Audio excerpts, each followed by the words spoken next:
I'm Zim, and you're listening to the Helpful Photographer Podcast in collaboration with Boundless Photo Safari.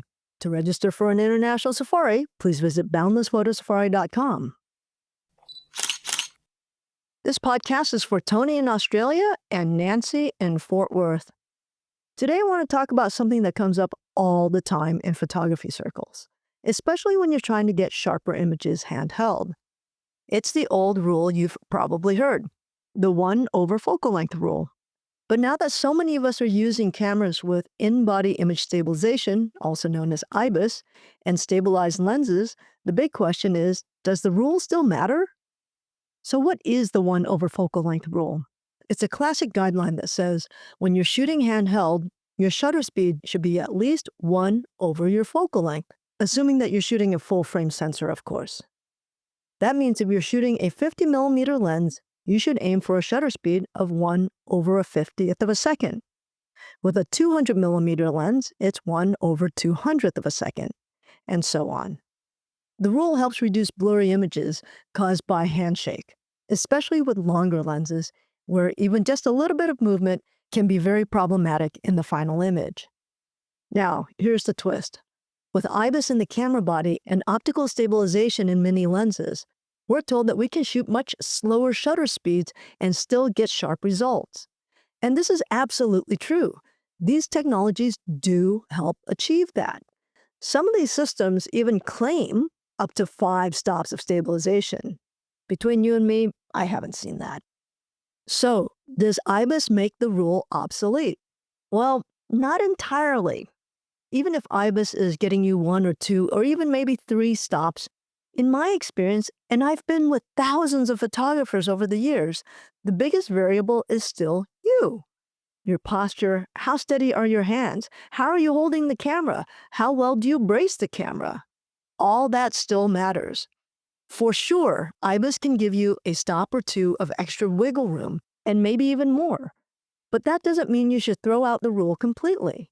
In fact, if you follow the 1 over focal length rule with a stabilized system, you're stacking the odds in your favor.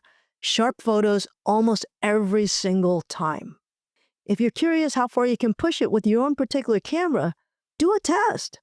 Find a subject with good detail and good contrast, something like your garage door or a fence, and shoot handheld using shutter priority.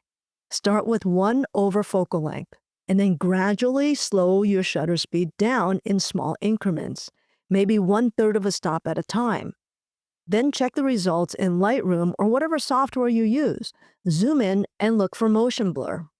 This test will tell you how far you can go before your images get soft. It's a great way to figure out what your gear and what your personal capabilities actually are.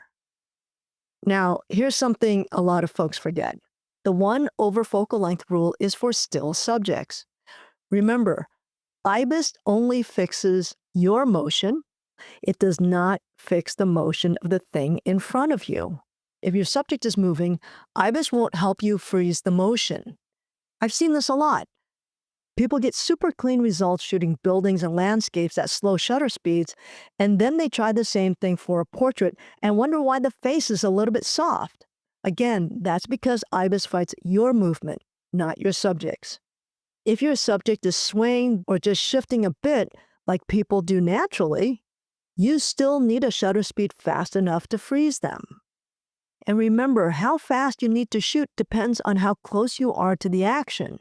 A bird flying across the sky 100 feet away might seem slow and easy to capture, but the same bird flying right past your head, that's going to blur unless you're using a much faster shutter speed. And the other thing is, a longer focal length is going to intensify the movement even more, making the motion appear faster and more exaggerated in your frame. So the closer you are, and the longer the lens, the faster you need to shoot to freeze that motion. IBIS will not help. So where am I on this? I think the 1 over focal length rule is still a really solid foundation, especially for handheld shooting. Yes, stabilization gives us some extra flexibility. You can often go slower and still get usable shots. But if you stick to the rule, especially when shooting things that are moving just a little bit, and 1 over focal length is enough to stop the action, like when you're shooting a portrait, you're much more likely to get consistent, sharp results. That's been true in my work and for a lot of folks I've taught over the years. So what about you? Do you still follow the 1 over focal length rule, or do you push the boundaries with your stabilized gear? I'd love to hear what works from you. So at the end of the day, Tony, stick to the 1 over focal length rule. I don't care how good you are. And Nancy, go with the 1 over focal length rule and trust your IBIS. It's working great. All right, that's it for today. I hope that was helpful. Until next time, keep on shooting.